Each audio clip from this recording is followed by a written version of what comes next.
8. अथर्व कमीना रात बिताने के लिए सुहानी के घर जा रहा था और सुहानी एक नंबर की बेवकूफ औरत उसे बुला भी रही थी।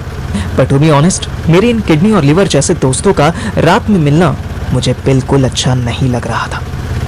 ऐसा नहीं था कि मुझे ट्रस्ट इश्यूज थे, मुझे सुहानी पर 100% ट्रस्ट था कि ये लॉयल रहेगी। ऐसे ही मुझे अथर्व पर भी 100% ट्रस्ट था कि ये हरामी चांस जरूर मारेगा। अथर्व ने ऑटो को एक गली पहले ही रोकने को कह दिया। 11 बज चुके थे। सुहानी की गली में ऑलमोस्ट सन्नाटा हो गया था। वैसे भी आजकल लोग खाना खा के वॉक करने कम निकलते थे और बेडरूम में नेटफ्लिक्स देखने ज्यादा जाते थे। अथर्व पेड़ के पास पहुंचा। उसने मुझे फोन किया। ओए सुन, सुहानी का नंबर दे, उसकी खिड़की बंद है ना तो बोलना पड़ेगा। मैंने नंबर देने की बजाय सुहानी को कॉल किया और उसे कनेक्ट कर लिया। हाँ मोटू, क्या हुआ? अबे तूने फिर कौन कॉल कर दी? सुहानी, मैं घर के नीचे हूँ, विंडो ओपन कर। रुक, खोलती हूँ। पर तू देख ले, पेड़ चढ़ लेगा ना। मोटू ने ट्राई किया था, नहीं हो पाया, फिर कहीं से सीढ़ी लेकर आया। बस ज्यादा फ्लैशबैक में जाने की जरूरत नहीं है, वो चढ़ जाएगा। मेरी तरह अनफिट नहीं है। तू चिढ़ा हुआ क्यों साउंड कर रहा है? ओ लैला मजनू, अपनी नोक झोंक बाद में कर लेना, पहले खिड़की खोल। सिर्फ 2 मिनट की मेहनत में अथर्व आराम से उसकी विंडो तक पहुंच गया और अंदर आ गया। फाइनली। वैसे ऊपर चढ़ना इतना मुश्किल भी नहीं था। सुहानी के कान में हेडफोन्स लगे थे और मैं उसके साथ कॉल पर बना हुआ था। अथर्व जो भी बोल रहा था वो मुझे सब सुनाई दे रहा था। धीरे बोलो, बैग कहाँ है तुम्हारा? ओह शिट, वो तो ऑटो में ही रह गया। How careless. अब क्या पहनोगे? यार ये तो गड़बड़ हो गई। वैसे उसमें एक टी शर्ट और एक बॉक्सर के सिवा और कुछ नहीं था। मोबाइल चार्जर तो मेरी जेब में ही है। सुहानी ने नोटिस किया कि अथर्व की कार्गो पैंट की पॉकेट्स फूली हुई थी। 2 चार्जर हैं क्या तुम्हारे पास? साइड की दोनों पॉकेट फूली हुई हैं। अरे नहीं, वो तो कॉन्डम्स का डिब्बा है। मेरा ब्लड बॉईल होने लगा। मैंने सुहानी को टोका। इस चूतिए को हेडफोन्स दे। सुहानी के पास ब्लूटूथ पॉड्स थे। उसने अपने कान से एक पीस निकालकर अथर्व को दे दिया। कौन सा गाना है? हाँ, ओए भोसड़ी के, कायदे में आजा। ये फालतू बातें मत कर। सोने की जगह चाहिए ना, चुपचाप सो जा। यार तू मुझ पे शक कर रहा है? साले डॉक्टर के लिए रास्ते में लिया था, इसी ने बोला था कि जेब के फूली हुई है तो। मुझसे ड्रामा ना कर तू, चुपचाप सो जा। सुहू, इसको सुला दे और तू पढ़ने बैठ। मुझे फील हुआ कि मेरे इस तरह ऑर्डर करने से सुहानी थोड़ी सी चिढ़ गई थी। यार तू डैडी की तरह मत बोल। अपने दोस्त पे भरोसा नहीं है तुझे, पर मुझे तो है ना। ऐसे बच्चों की तरह ट्रीट मत कर। तू भी तो पढ़ रहा था ना, पढ़। इधर की टेंशन छोड़ दे। We are fine. सुहानी ने कॉल काट दिया और मैं बेचारा तड़प के रह गया। फिर मैंने सोचा कि सुहानी सही तो कह रही थी, मुझे उस पर ट्रस्ट करना चाहिए ना। और अथर्व साला जितना भी छिछोरा हो, कम से कम रेपिस्ट तो नहीं है। मैं वापस अपनी पढ़ाई में लग गया। उधर सुहानी अपनी एक लूज टी शर्ट अथर्व के लिए ले आई थी। फिलहाल इससे काम चला ले। उस पिंक कलर की टी शर्ट पर मिनी माउस बनी हुई थी। यक, पिंकी बाई लगूंगा मैं। नहीं लगेगा, क्योंकि तुझे कोई देखेगा ही नहीं। कुछ चाहिए तो मैसेज कर दियो। सो जा। सुनना चाहिए, मुझे भूख लगी है, कुछ खाने के लिए है क्या? साले इतनी लेट बोल रहा है, पहले बोल देता तो मैं ऑर्डर कर देती। अच्छा रुक, सोचने दे। तू आराम से पूरी रात सोचती रही हो, पर अभी कुछ तो दे दे यार। एक चम्मच चीनी ही लिया। चल साले चूतिए, रुक मैं आती हूँ। सुहानी के जाते ही अथर्व फ्रेश हो लिया और उसने कपड़े बदल लिए। अथर्व बेड पर बैठा ही था कि सुहानी वापस आ गई। उसके हाथ में एक स्टील का बाउल था जिसे वो स्टील की प्लेट से ढक के ले आई थी। तू तो मिक्की माउस ही लग रहा है इस टी शर्ट में। ले दाल चावल खा ले, मैं मिक्स करके ले आई। अरे वाह, बहुत सही यार, यम्मी। मुझे दाल चावल बहुत पसंद है। अच्छा एक बात बता, तू बेड पे सोएगी या फिर नीचे फ्लोर पे? एक मारूंगी अभी। मुझे फ्लोर पर सुलाएगा? मैं नीचे जा रही हूँ, हॉल में सोऊंगी। ओ, और अगर इस बीच कोई आ गया तो? कोई कौन? अरे तेरे मम्मी या पापा। डफर, जब मैं नीचे हूँ तो वो किससे मिलने आएंगे ऊपर? यूं ही।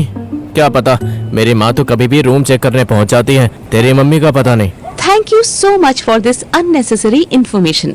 मेरी मम्मी ऐसी नहीं है, उन्हें मुझ पे भरोसा है कि मैं अपना रूम रेंट पर नहीं उठाऊंगी।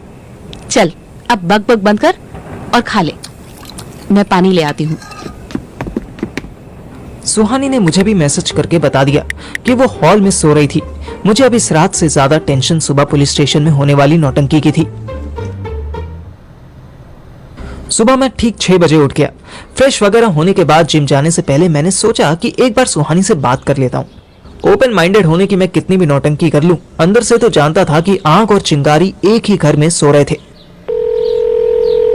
गुड मॉर्निंग मेरी सुहू, देख वो सुअर उठाया नहीं। देखती हूँ, पैर में दर्द हो रहा है। सुबह सुबह पैर में दर्द? हाँ यार, ठीक से सोई नहीं ना। ठीक से क्यों नहीं सोई तू? वो तेरा दोस्त बेवकूफ नीचे आ गया था रात, उसकी बोतल में पानी खत्म हो गया था तो क्या? तो मैंने उसको वापस भगा दिया और मैं खुद ऊपर चली गई। फिर हम दोनों 4 बजे तक बातें करते रहे। अपने ही बेड पर पैर फोल्ड करके बैठने से मेरे दर्द हो गया। बहुत कस के नींद आ रही है। जाने की उसकी ये बात सुनकर मेरा मुंह गोल अंडे जैसा बन गया। नींद को गोली मार और उसको उठा। मम्मी पहले उठ गई तो दिक्कत हो जाएगी, और उसको बोल मुझसे आकर जिम में मिले। मुझे समझ नहीं आया कि मैं आगे क्या बोलूं, क्या पूछूं। मैंने बस फोन काट दिया और जॉगिंग करता हुआ जिम की तरफ चल दिया। ठीक 7 बजे जिम के गेट पर पहुंचा ही था कि मैंने देखा अथर धीरे धीरे चैटिंग करता हुआ आ रहा है। मैं चिल्लाया, चूतिए जल्दी आजा। अथर कमीना चैट करते हुए स्माइल कर रहा था। आयशा से चैट कर रहा है क्या? इतना हंस रहा है। नहीं बे, सुहानी से बात कर रहा हूँ। क्या मस्त है यार बे, तेरे से भी बढ़िया सेंस ऑफ ह्यूमर है इसका। मैं पहले ही फुका बैठा था, अब ये सुनकर और चिढ़ गया। भोसड़ी के, तू यहाँ चैट करने आया या बाइक लेकर वापस जाना है? अभी किसी ने देख लिया तुझे तो सुनियो अपने बाप से गाली। हाँ खा लूंगा। तू क्या बाप बन रहा है? पुलिस स्टेशन तो 9 बजे जाना है ना, तो अभी से टेंशन क्यों लूं? जा तू जिम कर। नहीं, तू भी चल जिम, तुझे एक मस्त आइटम दिखाता हूँ। मुझे नहीं देखना, तू ले मस्त आइटम के मजे। वो भोसड़ी के, तेरी लाइफ में लड़कियों की कमी है जो तू सुहानी से ही चैट करने में लगा हुआ है। अथर मेरा मुंह देखने लगा। ओहो, तो तेरी गांड जल रही है साले। डर मत बे, वो और मैं बस दोस्त हैं, ऐसा वैसा कुछ नहीं हुआ है हमारे बीच।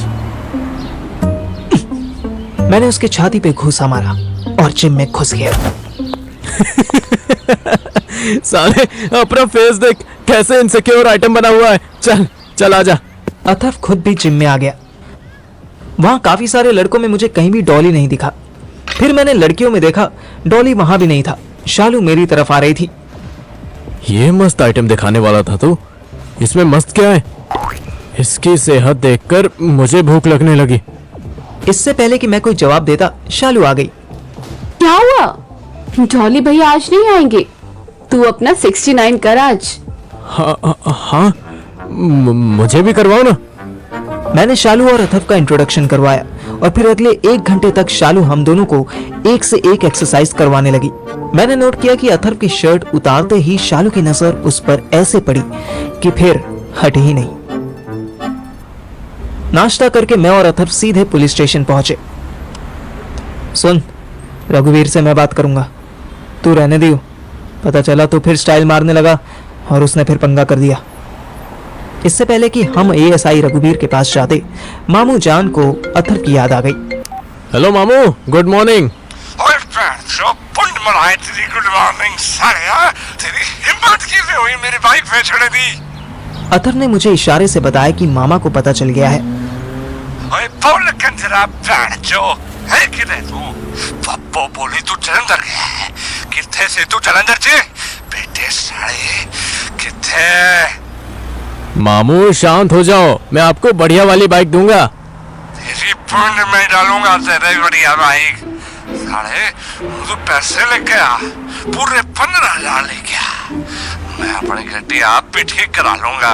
साला तू तो मुझसे भी बड़ा फ्रॉड निकला। कहाँ है तू?